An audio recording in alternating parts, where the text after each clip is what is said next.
कार्यक्रम में उपस्थित डॉक्टर कर्ण सिंह जी, मुजफ्फर अली जी, मीरा अली जी, अन्य महानुभाव, देवी और सज्जनों, आज जहान खुसरो में आकर मन खुश होना बहुत स्वाभाविक है। हजरत अमीर खुसरो जिस बसंत के दीवाने थे, वो बसंत आज यहाँ दिल्ली में मौसम है ही नहीं, बल्कि जहान खुसरो के इस आबो हवा में भी धुला हुआ है। हजरत खुसरो के शब्दों में कहें तो सकल बन फूल रही बरस सरसों, सकल बन फूल रही सरसों, अम्बवा फूटे टेसू फूटे, कोयल बोले डार डार। यहां माहौल वाकई कुछ ऐसा ही है। यहां महफिल में आने से पहले अभी मुझे तह बाजार घूमने का मौका मिला। उसके बाद बागे फिरदौस में कुछ साथियों से भी अलब जलब दुआ सलाम हुई। अभी नजरे कृष्णा और जो विभिन्न आयोजन हुए, असुविधा के बीच कलाकार के लिए माइक की अपनी एक ताकत होती है, लेकिन उसके बाद भी प्रकृति के सहारे उन्होंने जो कुछ भी प्रस्तुत करने का प्रयास किया, शायद उनको भी थोड़ी निराशा हुई होगी। जो लोग इस आनंद को पाने के लिए आए थे, उनको भी शायद निराशा हुई होगी। लेकिन कभी कभी ऐसे अवसर भी जीवन में बहुत कुछ सीख दे करके जाते हैं। मैं मानता हूं आज का अवसर भी हमें सीख दे करके जाएगा। साथियों, ऐसे मौके देश की कला संस्कृति के लिए तो जरूरी होते ही हैं, इनमें एक सुकून भी मिलता है। जहान खुसरो का ये सिलसिला अपने 25 साल भी पूरे कर रहा है। इन 25 वर्षों में इस आयोजन का लोगों के जहन में जगह बना लेना, ये अपने आप में इसकी सबसे बड़ी कामयाबी है। मैं डॉक्टर कर्ण सिंह जी, मित्र मुजफ्फर अली जी, बहन मीरा अली जी और अन्य सहयोगियों को इसके लिए बहुत बहुत बधाई देता हूं। जहान खुसरो का ये गुलदस्ता इसी तरह खिलता रहे, मैं इसके लिए रूमी फाउंडेशन को और आप सभी को बहुत बहुत शुभकामनाएं देता हूं। रमजान का मुबारक महीना भी शुरू होने वाला है। मैं आप सभी को और सभी देशवासियों को रमजान की भी मुबारकबाद देता हूं। आज मैं सुंदर नर्सरी आया हूं तो हिज हाइनेस प्रिंस करीम आगा खान को भी याद आना मुझे बहुत स्वाभाविक है।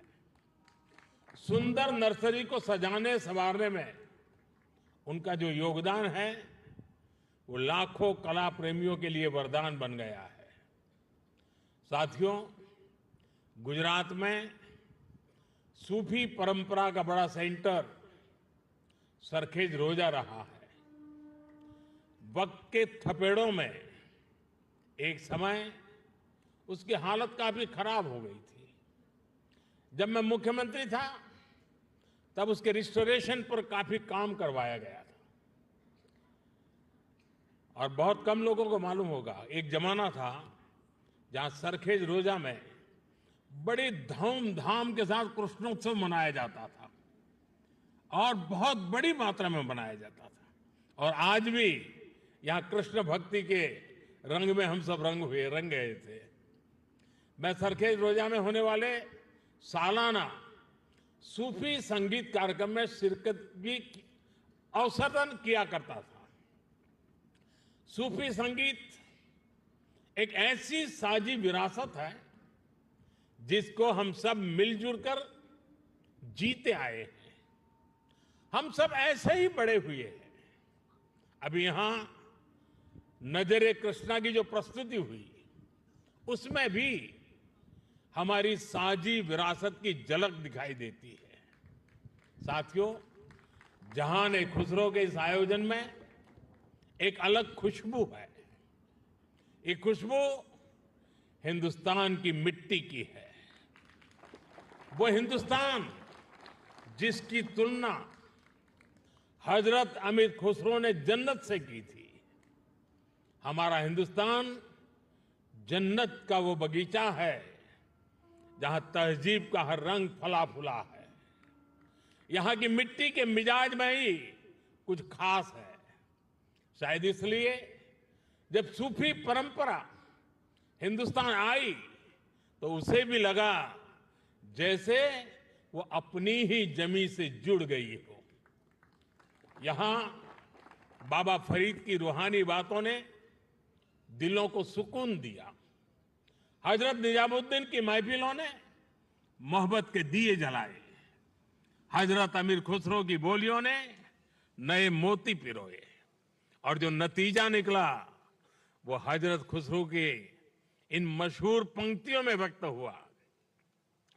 बन के पंछी भय बावरे, बन के पंछी भय बावरे, ऐसी बिन बजाई सांवरे, तार तार की तान निराली, जुम रही सब वन की डारी। भारत में सूफी परंपरा ने अपनी एक अलग पहचान बनाई। सूफी संतों ने खुद को महज मस्जिदों या खानकाहों तक सीमित नहीं रखा। उन्होंने पवित्र कुरान के हर्फ पढ़े तो वेदों के स्वर भी सुने। उन्होंने अजान की सदा में भक्ति के गीतों की मिठास को जोड़ी और इसलिए उपनिषद, जिसे संस्कृत में एकम सत विप्राहा बहुधा वदंती कहते थे, हजरत निजामुद्दीन औलिया ने वही बात हर कौम रास्त राहे दिने व किबला गाहे जैसे सूफी गीत गाकर कही। अलग अलग भाषा, शैली और शब्द, लेकिन संदेश वही। मुझे खुशी है कि आज जहान खुसरो उसी परंपरा की एक आधुनिक पहचान बन गया है। साथियों, किसी भी देश की सभ्यता उसकी तहजीब को स्वर उसके गीत संगीत से मिलती है। उसकी अभिव्यक्ति कला से होती है। हजरत खुसरो कहते थे, भारत के संगीत में एक सम्मोहन है, एक ऐसा सम्मोहन कि जंगल में हिरण अपने जीवन का डर भूलकर स्थिर हो जाते थे। भारतीय संगीत के इस समंदर में सूफी संगीत एक अलग रौ के तौर पर आकर मिला था और इस समंदर की खूबसूरत लहर बन गया। जब सूफी संगीत और शास्त्रीय संगीत की वो प्राचीन धाराएं एक दूसरे से जुड़ी तो हमें प्रेम और भक्ति की नई कल कल सुनने को मिली। यही हमें हजरत खुसरो की कवाली में मिली। यही हमें बाबा फरीद के दोहे मिले, बुल्ले शाह के स्वर मिले, मीर के गीत मिले। यहां हमें कबीर भी मिले, रहीम भी मिले और रसखान भी मिले। इन संतों और औलियों ने भक्ति को एक नया आयाम दिया। आप चाहे सूरदास को पढ़ें या रहीम और रसखान को, या फिर आप आंख बंद करके हजरत खुसरो को सुने। जब आप गहराई में उतरते हैं तो उसी एक जगह पहुंचते हैं। ये जगह है आध्यात्मिक प्रेम की वो ऊंचाई जहां इंसानी बंदी से टूट जाती है और इंसान और ईश्वर का मिलन महसूस होता है। आप देखिए, हमारे रसखान मुस्लिम थे, लेकिन वो हरिभक्त थे। रसखान भी कहते हैं, प्रेम हरि को रूप है, त्यों हरि प्रेम स्वरूप।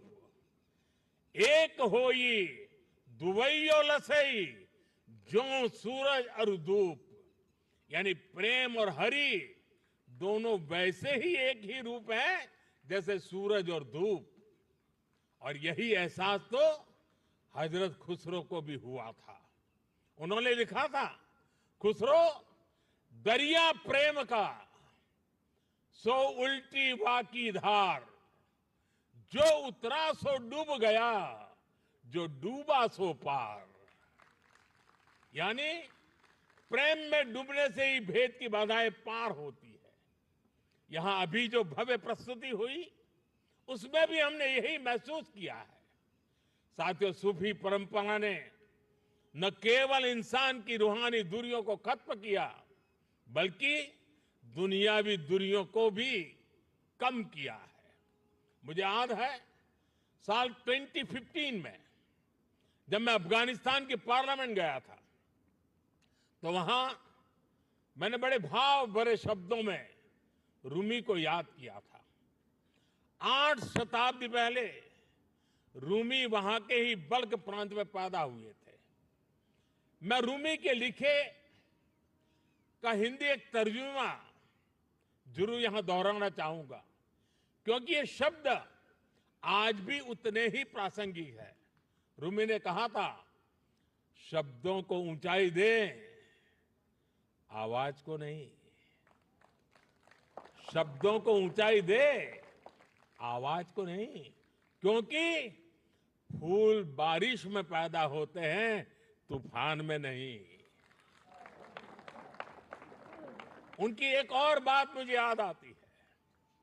मैं थोड़ा देशज शब्दों में कहूं तो उसका अर्थ है, मैं ना पूरब का हूं ना पश्चिम का, ना मैं समंदर से निकला हूं और ना मैं जमीन से आया हूं।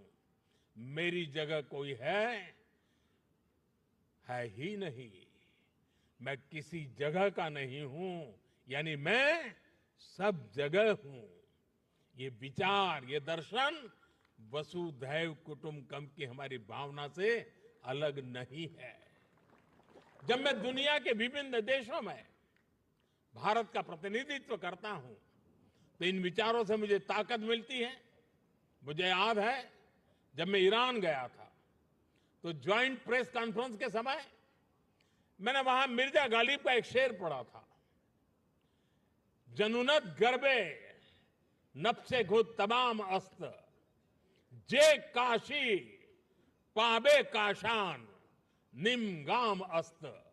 यानी जब हम जागते हैं तो हमें काशी और काशान की दूरी केवल आधा कदम ही दिखती है। वाकई आज की दुनिया के लिए, जहां युद्ध मानवता का इतना बड़ा नुकसान कर रहा है, वहां ये संदेश कितने काम आ सकता है। साथियों, हजरत अमीर खुसरो को तृतीय हिंद कहा जाता है। भारत की तारीफ में, भारत से प्रेम में उन्होंने जो गीत गाए हैं, हिंदुस्तान की महानता और मनमोहकता का जो वर्णन किया है, वो उनकी किताब नू सिफहर में देखने को मिलता है। हजरत खुसरो ने भारत को उस दौर की दुनिया के तमाम बड़े देशों से महान बताया। उन्होंने संस्कृत को दुनिया की सबसे बेहतरीन भाषा बताया। वो भारत के मनुष्यों को बड़े बड़े विद्वानों से भी बड़ा मानते हैं। भारत में शून्य का, गणित और विज्ञान और दर्शन का ये ज्ञान कैसे बाकी दुनिया तक पहुंचा, कैसे भारत का गणित अरब पहुंचकर वहां पर जाकर के हिंदसा के नाम से जाना गया। हजरत खुसरो न केवल अपनी किताबों में इसका जिक्र करते हैं, बल्कि उस पर गर्व भी करते हैं। गुलामी के लंबे कालखंड में जब इतना कुछ तबाह किया गया, अगर आज हम अपने अतीत से परिचित हैं तो इसमें हजरत खुसरो की रचनाओं की बड़ी भूमिका है।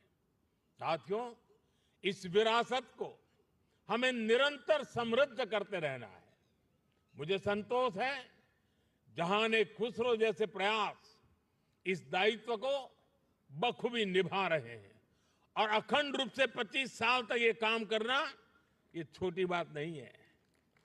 मैं मेरे मित्र को बहुत बहुत बधाई देता हूं।